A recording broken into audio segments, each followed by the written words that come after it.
what's up, you guys? Marty Schwartz here with Marty Music. So I've done two little new story time videos, and you guys have responded really well to them.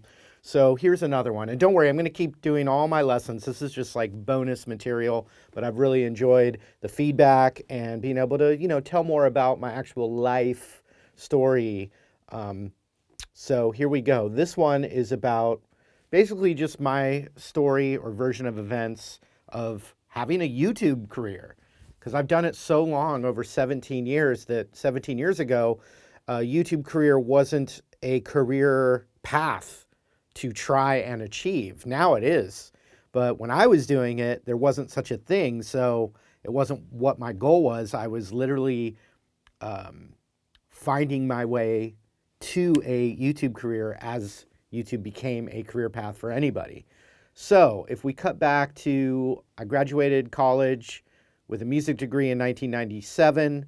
In 1999, I moved back to California, which is where I grew up, and I wanted to see if I could make music happen. And so my goal was try and find musicians, try and find a band, and then try and build up a private guitar practice, or, a business of teaching private guitar lessons as my day job.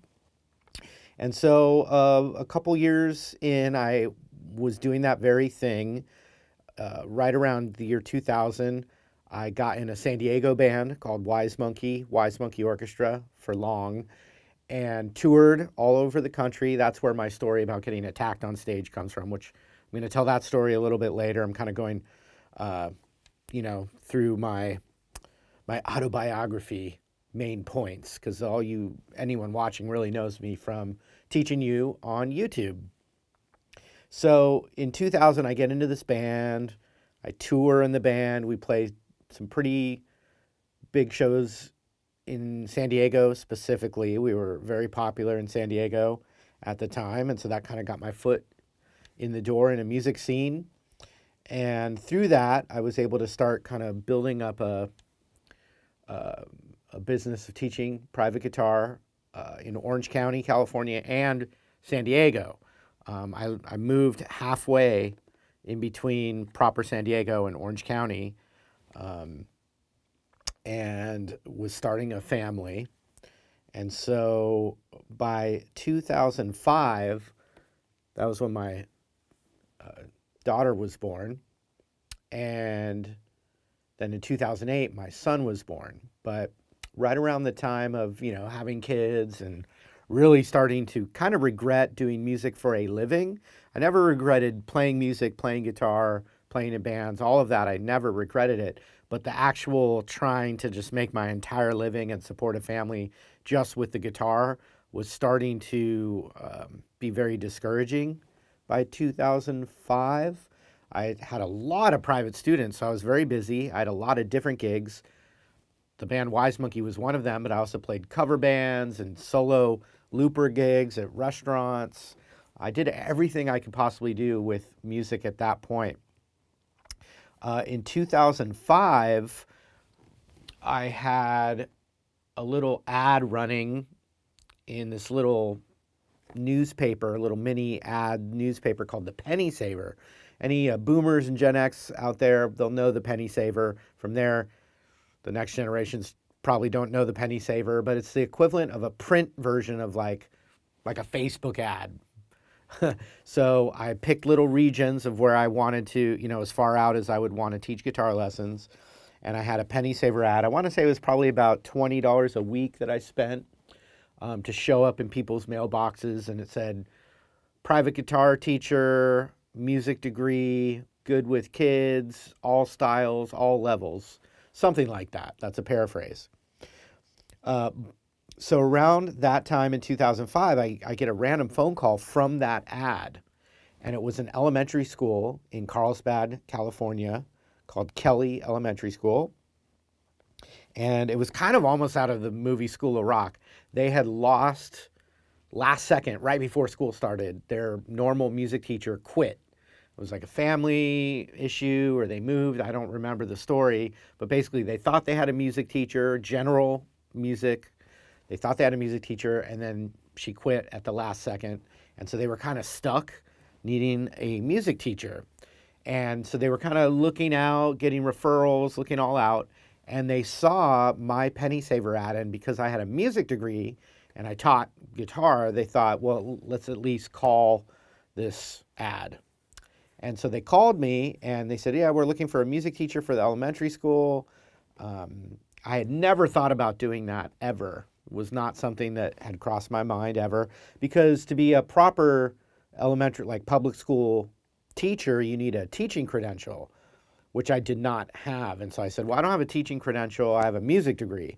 And they said, well, this particular job is for what's called artist in residence, or artist in residence, I think, which just basically meant you were paid privately by fundraising, and you don't need a teaching credential.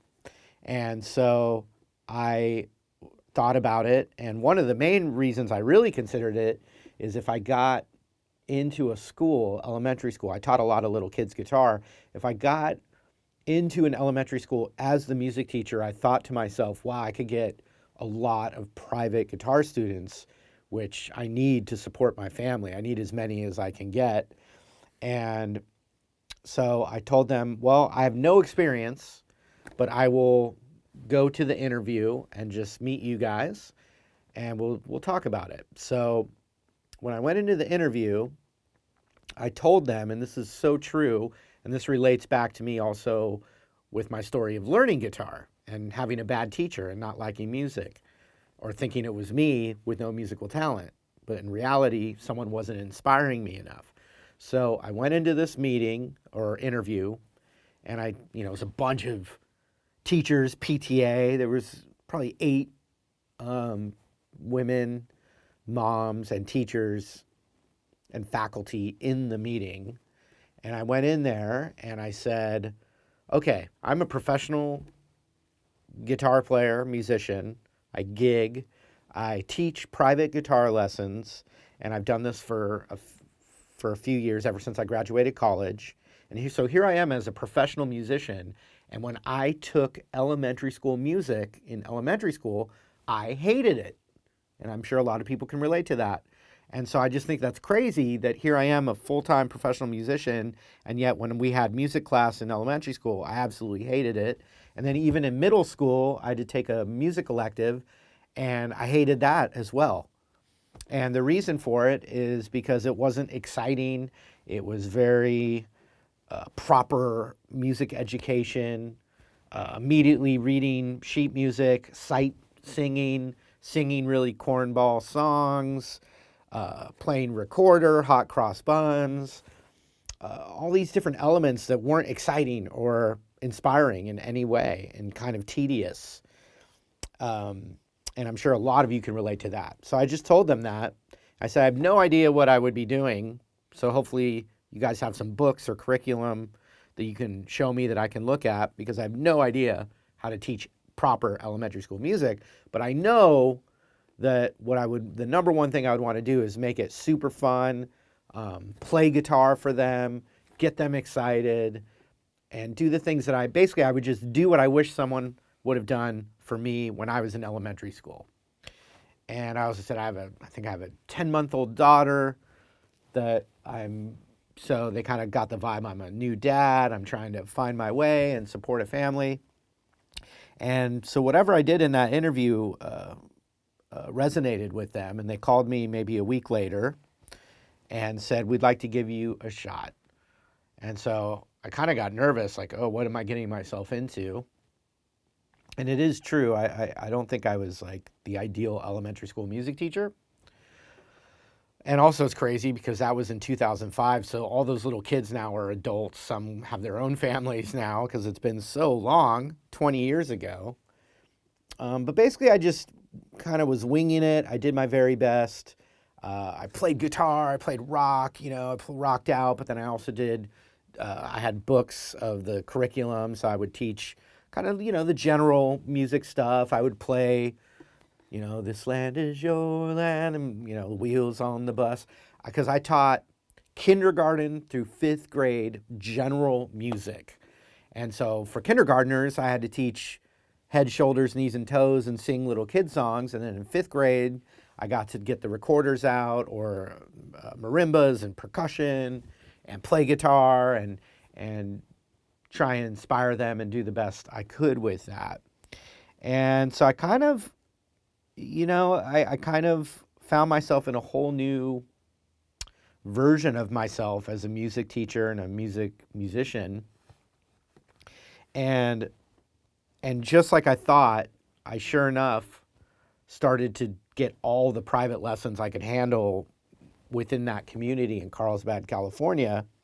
And so I really stepped up my game as a guitar teacher as well. The elementary school teaching gig was about 20 hours a week, so it wasn't a full-time job. And then I still played in bands, gigged, had a lot of regular gigs. I stopped touring during that time. I toured a little bit, but I mostly did local California, San Diego, and Orange County, a little bit of LA gigs, cover bands, solo gigs, etc. Taught every day, all day after school would end. I would teach a bunch of lessons. Everyone recognized my car driving around. They called me Mr. Schwartz, which is funny. And I did not have a fedora. So the fedora is going to be its own video. Might be the next video. Let me know the other stuff you'd like to learn about. But so 2005, I'm an elementary school music teacher. They asked me back for 2006. I do it, and I'm starting to get the ball rolling. I'm enjoying it. It's very draining, but I'm enjoying it, thinking maybe I'll go get my teaching credential, actually become an elementary school music teacher. I got a lot out of it. It was very rewarding. And then so 2005 to 2008 was that little run of my life. And by 2007, not only was I teaching tons of private lessons and gigging still, but I also, because I'd run out of time slots for private lessons, I started putting little rock bands together. And this is right at the time that the movie School of Rock came out. So I was so inspired by that movie, and I did later get to hang out with Jack Black more than once. So it was super inspiring. But when that movie School of Rock came out, I was like, oh my God. I mean, this is like a comedic, fictionalized version of kind of my life right now. Because I had these little kid bands that I would coach, and that was this whole other phase that I was entering into. So then my mind was thinking a music, maybe the business School of Rock didn't exist yet. But I was thinking about something like that, like a brick and mortar, like music school. That was how my brain was thinking, just to keep scaling what I was doing. So anyone, depending on what age you are, everyone will probably relate and remember back to 2008 when the economy crashed. Okay. So I was doing this full-time gigging, private lessons, little kid rock band coaching, 20 hours a week elementary school music. 2008, my son was born, so now I had a second child. And during this time, the economy crashed. And my memory of it is that it crashed really fast, or it affected me really quickly. And I'll backtrack a little bit, but 2008,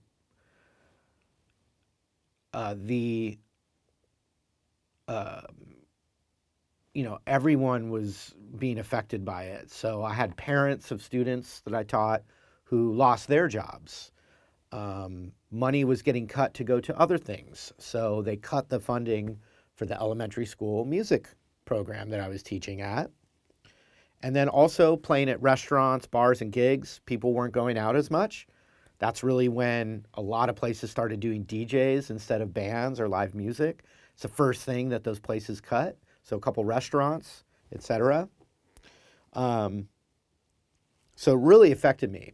And what seemed like a dark, dark time where I wasn't going to be able to feed my family and pay a mortgage on a little house, that's really what I was most worried about, and feeling a lot of anxiety, like the world was ending for me. It was actually the most important turning point in my whole professional career, even though it seemed like the worst thing at the time. And so I've been able to reflect back on other moments where it seemed like the worst moment and it was actually something even better. It was right around the corner. So I'm going to make another video just on that lesson because now I'm older and I can reflect on those things. But YouTube, I think it came out around 2005. I got a laptop when my daughter was born, and I was a film major originally. So I was messing around with taking camcorder video of my kids, my daughter taking her first steps. I videoed it like a proud dad on the camcorder, and I wanted to share the video with my family.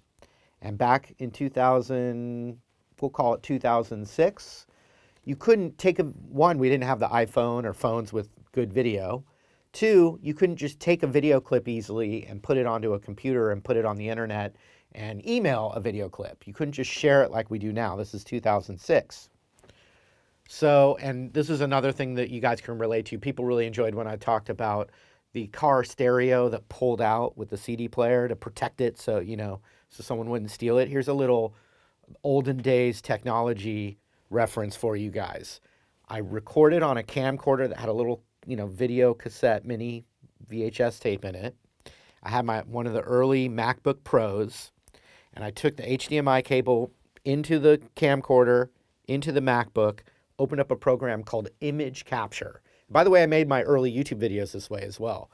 Open up Image Capture, and you'd see basically the camcorder image plugged into your computer screen, and you'd hit record on Image Capture and then hit play on the camcorder, and it would transfer that camcorder footage onto digital on your laptop. Then from there, you would take that clip and put it into iMovie and edit the video clip, right? So I used that originally to take cute videos of my little daughter doing very cute little toddler things. But my very specific memory of using YouTube was taking my daughter's first steps video, putting it onto my laptop, wanting to share it with my family, and the file was too big to put in an email. So I remembered hearing about this new video hosting platform called YouTube, because that's what it was really thought of originally. And I said, oh, great, I can put it on to this new thing called YouTube and then share the link of the video to all of my family in an email, and then it's hosted on that site. So that's where my first YouTube channel actually came from, was hosting old video clips of my daughter, like taking her first steps. So then cut to me teaching guitar lessons. We'll call it 2007. I don't know for sure. But I taught a lot of guitar lessons. I would bring my laptop so I could listen to music, figure out songs for the kids. There was one of my students, shout out, his name's Colton, and he is now a father, but he was probably 15 years old or so. He's got his own family now, but he was a teenager, and he did the classic guitar. Students and guitar teachers will relate to this. All right, man, did you practice this week? Well, I got really busy. So he liked guitar, but he wasn't like that passionate, wants to play all the time kind of kid. He just was like one of the many. He had soccer and, friends and all these other activities going on, and guitar was one of them. He liked me, he liked guitar, but he didn't really, he could go a whole week and not barely practice. So there was the third week in a row of teaching Colton, and I still remember the song. It was Jimi Hendrix Fire. And he said, I didn't practice again. And I don't even remember how it goes anymore, so that's why I didn't practice this time. And so I got this little light bulb moment because I had already used YouTube for, and mind you, keep in mind that YouTube isn't what it is yet, so it's not like I'm looking at all these different guitar teachers on YouTube. That just wasn't happening yet. Or if it was, it wasn't that predominant. So I thought to myself, aha, I've got the laptop. It's got a little camera on it, the photo booth. So I said, all right, Colton, there's no excuses this time. So I open up my laptop, I hit record with the photo booth, and I say, all right, I'm here with Colton, and we just did Jimi Hendrix Fire, and he said he didn't remember how it goes, so I'm going to go through all the little parts nice and slow right now. So I said the fret numbers. It was like my first video guitar lesson. And I said, all right, so practice that. And then I told Colton, and if you think in 2025, it's silly to think about, but this is exactly how it went down. I told Colton, I said, Colton, I'm going to put this on this thing called YouTube. So it's youtube.com. And then I'm going to put your name and the date in the title. So that way, when you go onto YouTube, you just type your name into the search on YouTube, and this video is going to pop up. And then I am going to check how many views it got to make sure I know you watched it and practiced. So that was the very start of me doing YouTube. Then I thought to myself, wow, that's very innovative for a good private guitar teacher. Every lesson I give, I can do a little recap of the guitar lesson at the end for like 5 or 10 minutes and give them a little practice routine on video, put their name in the title, and then they can type it in and practice along. Then the next thing was I thought, oh, wow, so I have my business card at these different local guitar shops. This will be a great marketing tool. When someone calls on a referral, not only can I pitch them myself as a guitar teacher, but I can also say, hey, you can go to my YouTube channel, and this is really innovative. I actually do video clips at the end of the lesson so you can practice along. But also, if you're curious about my style of teaching guitar, you can actually go to my YouTube channel and see all those video clips and watch to check out my style. So that was like where my brain was going with it. So then so I started doing that. And by the way, if you stick around for another minute or two, I'm going to show you footage from that very old YouTube channel. I think you're going to get a real kick out of it. So hold on, we're almost there. Story's almost over. So 2008 rolls around and the economy crashes. I get called into the elementary school. They lay me off. I get called from 2 different regular weekly musician performance gigs I had. One was a band, one was a solo looper gig. Boom, laid off, all in a period of 1 week. Get calls from some of my students' parents. Oh my gosh, like so-and-so's dad, got laid off, so we can't do music lessons anymore. Or the mom got laid off, or we got to cut off extracurriculars for a while. So all of this work, I lost all this work really quickly. And I still remember getting laid off from the elementary school being the most devastating, because that's how I got so many private students. Plus it was like a steady 20-hour a week paycheck. And so they laid me off, and I was already making those supplemental clips, but not making a living through YouTube. And so I got laid off. I got in the car. I'm driving very sad, very anxious about what my future holds. I'm driving home from getting laid off of the elementary school job, and I think to myself, well, I'm just going to start making YouTube videos as a guitar teacher because I have free time now. So I'm just going to start making lessons for strangers, and then hopefully that promotes me as a guitar teacher. And there used to be a direct message inbox on the old YouTube channels. And so it did work. I started to get people direct messaging me, and I wasn't like blowing up or anything, but there were people that were starting to watch. And every once in a while, someone would direct message, say, hey, you're in San Diego. Do you do private lessons? Or like, hey, I'm in LA. I really like that lesson you gave. Do you do private lessons? And I could be like, yeah, come on down to my house. You can drive from LA. We can do a 3-hour lesson for, $150 or whatever. And so that was the start of it. A very happy accident was during that time, instead of titling the video with the kid's name, I titled it, I still remember, How to Play the Intro to Mississippi Queen for Chase was his name. And when I did that, it got a few hundred views instead of like 10 or 15 views. So that was this little discovery of what's now referred to as SEO, search engine optimization. I just found it by accident going, oh, well, I might as well now. It did better. I get why it did better, because people are searching Mississippi Queen, not that kid's name. So now everything I do, I'm going to do it with the song name first. So that's what I started to do, and it started very slowly to build up a little audience. And then around this time, I saw a few people that were doing it on a higher level where I could tell they were doing a business of some kind. Like, shout out to my friend Justin Sandrico. I saw him, and he was like, had a website. He was clearly doing it more like a business, using YouTube as the mechanics of it. And so from there, I started investigating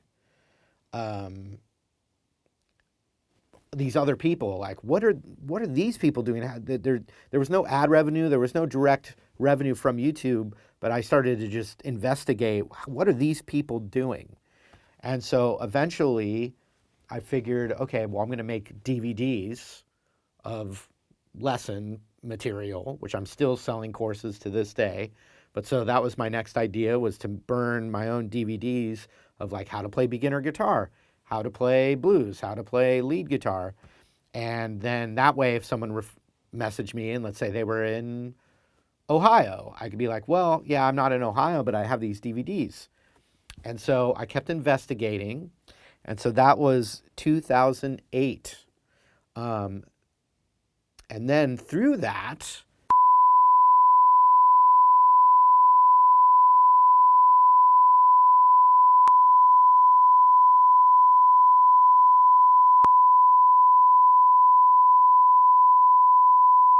so then we cut to 2016 and I start Marty Music. And that's now been 9 years that I've done Marty Music. So if you watch me over the years, you just found me, or you watched me a long time ago, thank you so much. I want to do this forever. I'm living my dream. I get to do something I love to do. I make a living doing it. I get wonderful feedback and recognition, if I'm going out to a restaurant or whatever. I meet a lot of people out there, it's a couple billion views over all the different platforms I've been on over the years. But the best part is, I've supported a family. Now I'm putting my kids through college, thanks to you guys. But the most amazing thing is I do get to make a living. I get this recognition, which is just validating. It wasn't my goal to be quote unquote well-known or anything at all. I always just wanted to make a living doing something I love to do. That was the goal. So I've exceeded that. I mean, I have my own signature Epiphone 335. Never on the bucket list ever. Never dreamed that far. So I thank you guys for that, because I get to do something I love to do. But the most amazing thing is that all of that is true, but then on top of it, it actually is a service that helps people. I know for me, learning guitar made my life way better. It brought a lot of happiness and enrichment into my life. And now I'm doing this thing that helps those people that discover that same outlet for themselves. So I get to help people and have this amazing career at the same time. So for me, it's just, I couldn't have imagined a more amazing life, professional life. So I just want to thank you guys so much. All right, so if you made it this far, I'm going to end now with footage from that very old, I just made up a fake name for the channel. It was called Will Franks 2003. I have no idea where that name came from. No idea. So check it out. Here's a little montage of some of that old footage that was just made for my private students. Thanks for supporting, and let me know what else you'd like to see story-wise in the comments below. And hope to see you again, you guys. Thank you so much. All right, your mission, if you choose to accept it.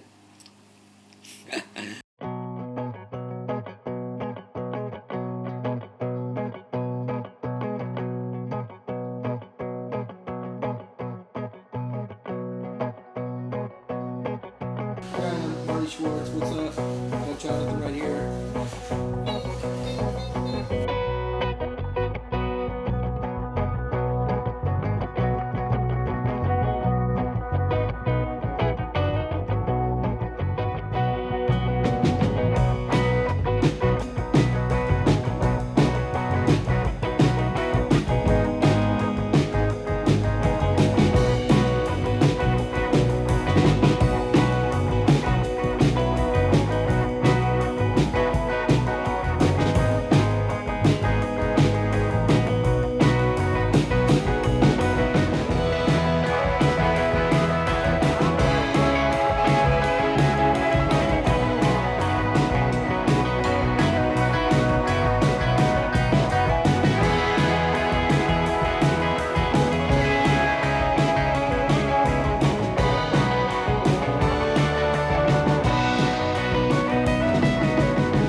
introduce a very special lady. Her name is Edie, and she's my daughter. Say hi, everybody. Hi, everybody. Say, what's up, everybody? What's up, everybody? All right, well, we'll say, see you later, everybody. See you later, everybody. Okay, let's do one more. Okay. This time I switched guitars. How about that? No, because I like this one.